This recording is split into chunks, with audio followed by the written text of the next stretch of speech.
This is OSHA approved. Doing things not at your shop, at your dad's shop, which is a nicer shop. You don't have all your tools. Sorry about the duct tape residue, Dad.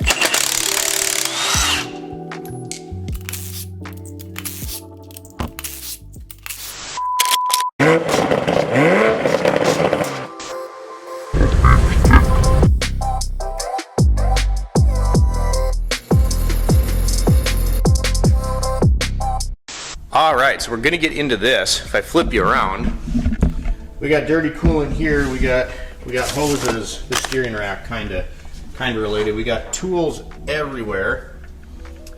We have a nice... Who's calling me? Alright, as I was saying before we were rudely interrupted, so we got the all aluminum radiator. If you remember, this was the one that we had to make those transcooler adapters on the lathe for about a year ago, so that's how long that's been sitting in the toolbox. What is going on here though? You know, why are we jumping in like right now? So it is currently Sunday, and this is the Mountaineer. She was broken a little bit, right? We had a cold snap, and I could hear this kind of squeaking, whining noise ever since the cold snap happened. So I was planning on making a whole video about why we stick with older cars. I was working on replacing the steering rack for my father on his first generation Toyota Tundra. So that was kind of where this video was going to go. And then we had this issue with the Mountaineer, and I was like, this is perfect. You know, I'll put all this into one video. Ended up coming out here because our stalls were full and didn't have a camera battery. Forgot that at the shop. So I worked last night until about midnight. We'll go over some of the other stuff we replaced and some of the things that we found. So, you know, we did an oil change, some nasty radiator hoses. That's the one right there. You can see where this just got completely blown up because the transcooler on the old radiator was leaking. So we did that, put a thermostat housing on it because it needed a thermostat anyway. Got a new water pump down there. That was the source of our noise. The bearing had worn out in there. I took everything apart and it was loose and wiggling and squeaking, so we needed to do that. There's that thermostat housing. And then right back here, can get you in there. See that guy right there? That is the coolant temp sensor. So this AC line is kind of in the way. We're fighting that to get that out. Could just take the ignition coils off of there, but I'm being kind of lazy and stubborn. So did that, did an oil change. We're just going to take you along and, you know, get this thing wrapped up. Oh, we're getting there. Ratcheting wrench for the win. I'm going to grab you. I didn't think that would fit over the connector end. I'll show you. I'm going to get you. This is going to be tough. See right there? Can you see it? I didn't think that would fit, but it fit. When we get this out of here, I'll show you why we're replacing this.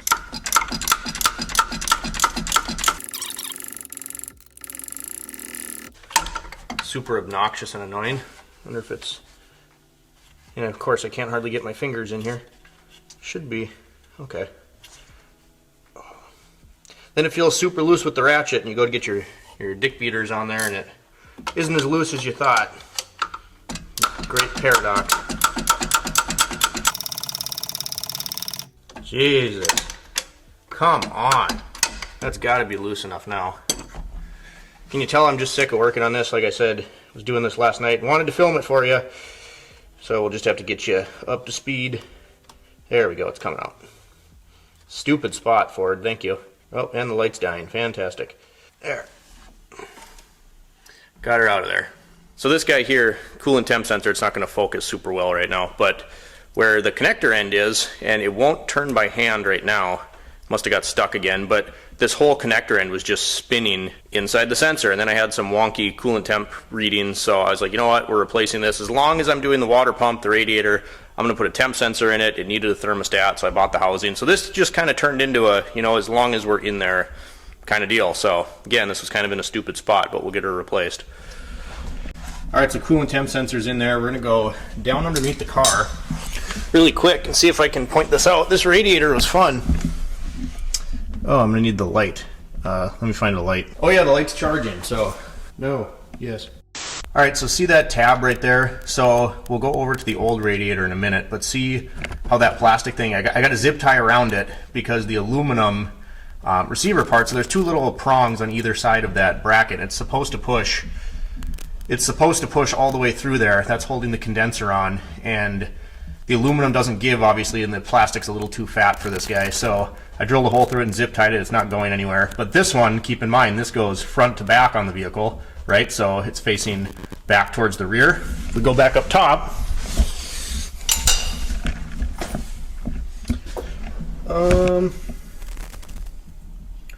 where are you? I don't know if I'm gonna be able to show you this one.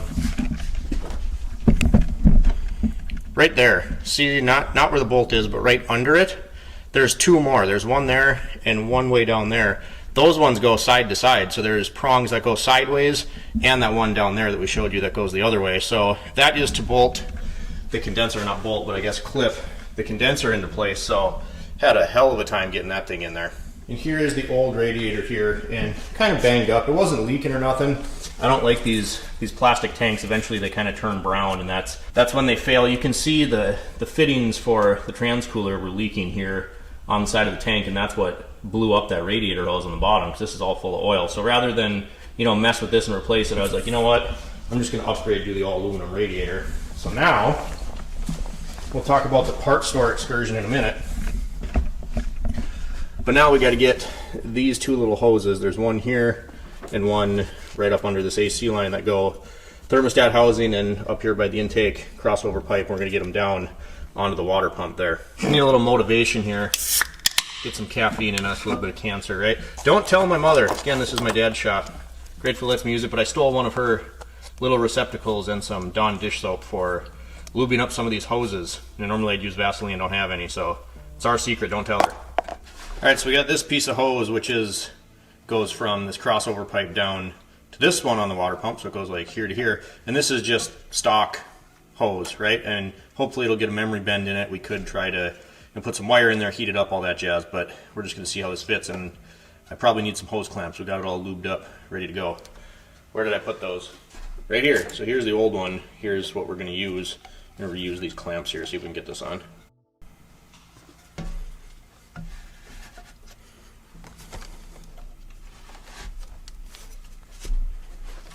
Something like this.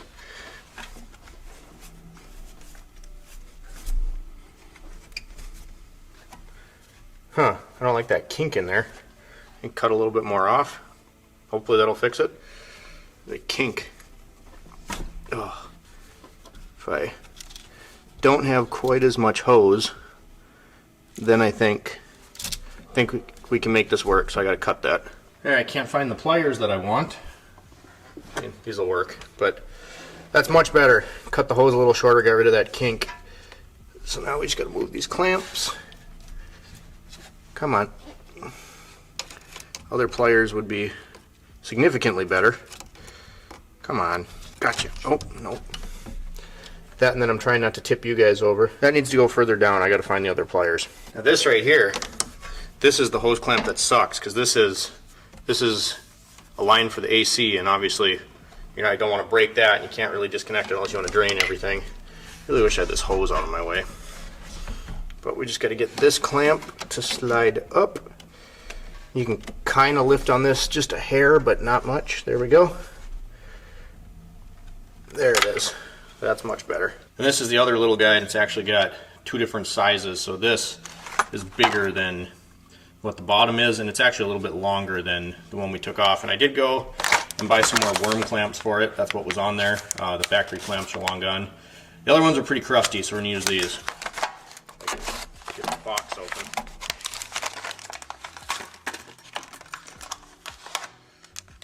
And I hate these things because you get them too tight, then you have leaks and they bite into the hose. If you have factory clamps, you know, I know they can be a pain and pinch your fingers and whatever else, but use those. Don't use these things. Get this sticker off and see how this guy fits. And that hose is close to this one. It should be okay. I wish I would have put this one on first actually, but I think we'll get her.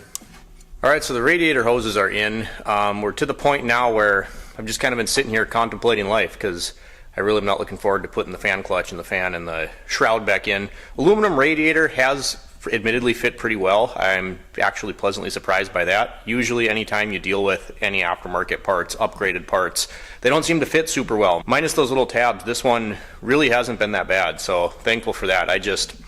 Was not excited to be working on this weekend. And like I said, it was a late night and water pump turned into all of this other stuff. But we're getting somewhere. I'm gonna quit complaining and we're gonna get the fan shroud, the fan, and the pulley, belt, all that stuff back on, and hopefully we can add fluids and everything's good.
Alright, so we're just adding coolant now, and this thing's got some big thick tanks on it, man. I'm gonna have to go mix up some more. And you saw me with the drill, and this is how this stuff goes. So this is just the pipe, or the hose rather, to the overflow tank, and aftermarket stuff, you know. The original radiator had little spots where these clipped in up here, you know, and obviously this aluminum one doesn't have that. So I just drilled a little hole in the fan shroud here, put some zip ties in there. What we do without zip ties, you know, now at least it's not gonna be flopping all over the place. So that should be good. Finish adding the coolant, we'll fire her up. Moment of truth.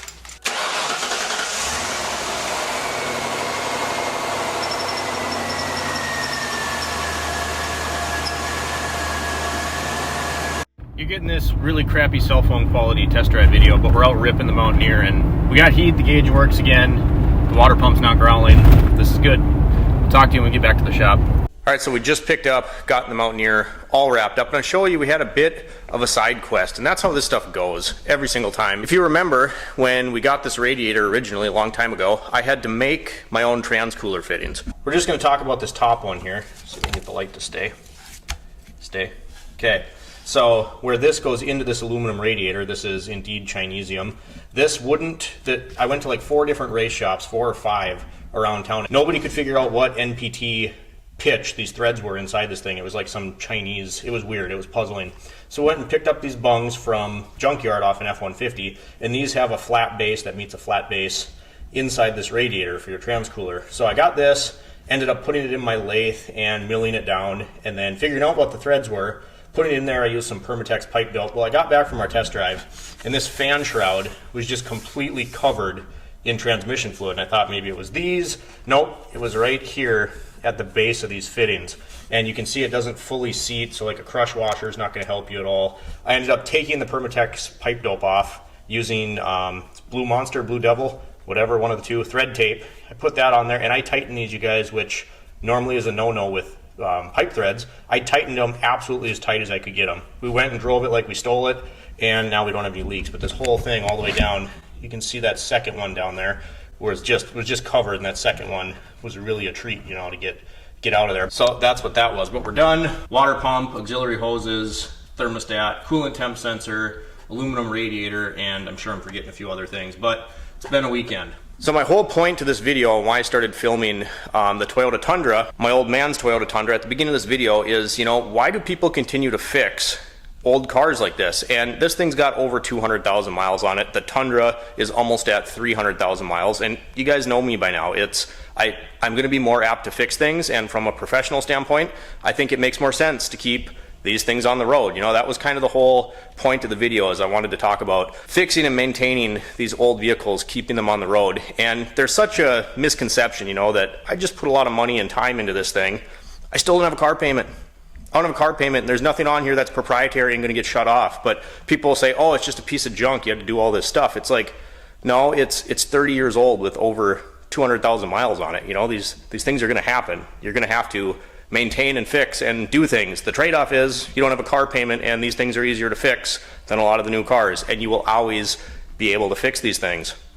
just my opinion, you know. I know this video is getting out a little bit late. I try to get a video out every week and then shorts here and there. One thing I did want to thank you guys, we are finally over 10,000 subscribers on the channel, which to me means a lot. It's a big milestone. That's a goal I've had for a very, very long time. That being said, I do have a limited merch line drop for the 10,000 subscribers, which I'm hoping we can show you next video. So I'll have a link. There's going to be hats, stickers, cups, koozies, stuff like that. I'll show you all of that once we get it all back. I have about half of it back right now. So if you're interested, you can get some of that, a hat, a koozie, a tumbler, stickers, anything, right? So we'll have that all set up, ready to show you hopefully very soon. If you guys enjoyed today's video, drop me a comment down below, like and subscribe if you have not already. And as always, thanks for watching. We'll catch you next time.